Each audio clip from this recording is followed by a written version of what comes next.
Alpha Protocol is definitely an evolution of the things that we've learned in role-playing games.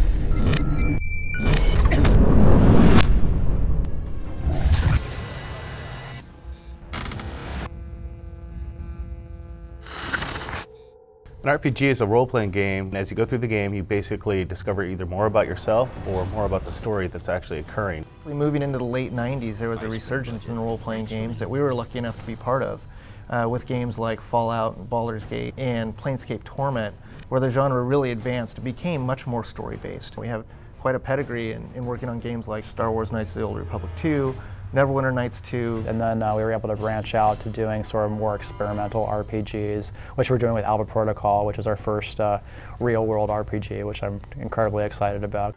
We really wanted to make an action-y game, something that really made the player have to think both tactically and be a little twitchy at the same time.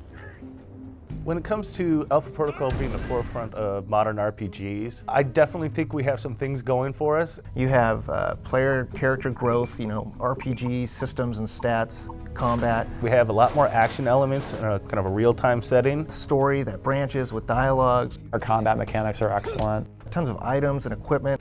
And Alpha Protocol really stood out as this exciting thing that we could do, where we could take all of this experience and make something that was really new and different and incredibly cool. Our use of exploration of real-world spaces is intriguing for the player because they're actually exploring spaces they've actually gone through in the real world, but now there's a whole lot of enemies to fight, cool things to find, doors to kick down. Like everything that you're doing in the world is sort of tangible in a way that things in high fantasy or maybe in science fiction are not tangible. Basically, you're taking the real world and now you get to play around with it to your heart's content.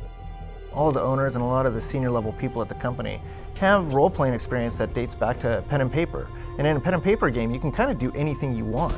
And so when we go into making a game, we want to try and have that same sort of experience. Choice and consequence in a role-playing game, we feel very strongly about as sort of core to the role-playing experience. I think you have to have lots of items and equipment and things like that the player is going to be able to use to grow their character over the game.